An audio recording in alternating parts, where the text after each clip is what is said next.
নারায়ে তাকবীর। আল্লাহু আকবার। প্রধান শিক্ষক হাফেজ শহীদ সাহেবের উপর হামলা কেন? প্রধান শিক্ষক হাফেজ শহীদ সাহেবের উপর হামলা কেন? আমার চাচা হাফেজ মোহাম্মদ শহীদুল ইসলাম বাল্য জীবন থেকে শিশুকাল থেকে এই ময়মনসিংহ বড় হয়েছেন। আকুয়া মরলবাড়ি মাদ্রাসার শিক্ষক ছিলেন। পরবর্তী সময় দীর্ঘদিন যাবৎ উনি বড় মসজিদ ফয়জুর রহমান রহমতুল্লাহ আলাইহি মাদ্রাসার একজন সিনিয়র উস্তাদ এবং ময়মনসিংহ জেলায় অগণিত মাদ্রাসা, ছোট বড় অনেক মাদ্রাসা প্রতিষ্ঠিত হয়েছে। অত্যন্ত দুঃখের সাথে বলতে হয়, মাদ্রাসার ছাত্র দ্বারা নির্যাতিত কোন উস্তাদ হয়েছেন এই ঘটনা আপনাদের জানা আছে কিনা?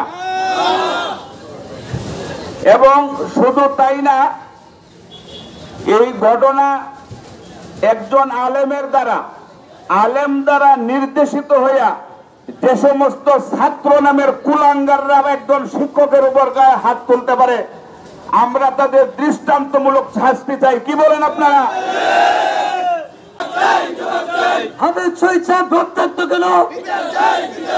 হাফেজ শহীদ সাহেব রক্তাক্ত কেন?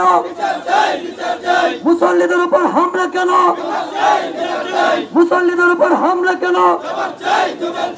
বড় মসজিদের সন্ত্রাসীদের কালো হাত, বড় মসজিদের সন্ত্রাসীদের কালো হাত, সন্ত্রাসীদের আস্তানা বড় মসজিদে হবে না, সন্ত্রাসীদের আস্তানা পরিবর্তন নিপাত যাক, পরিবর্তন নিপাত যাক।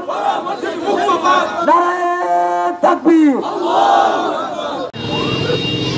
নাহমাদুহু ওয়া নুসাল্লি আলা রাসূলিল কারীম, আম্মা বাদ। আজকের এই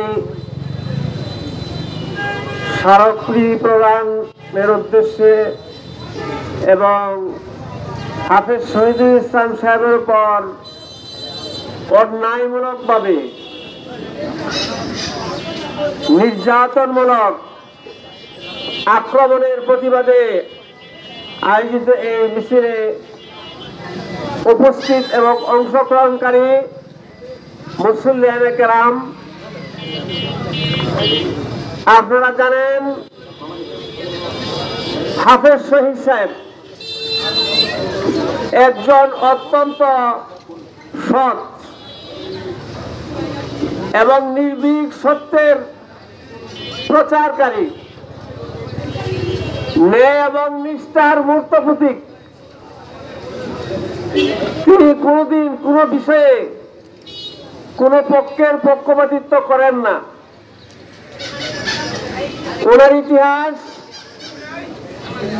পুরা ময়মনসিংহের জেলা শহরবাসী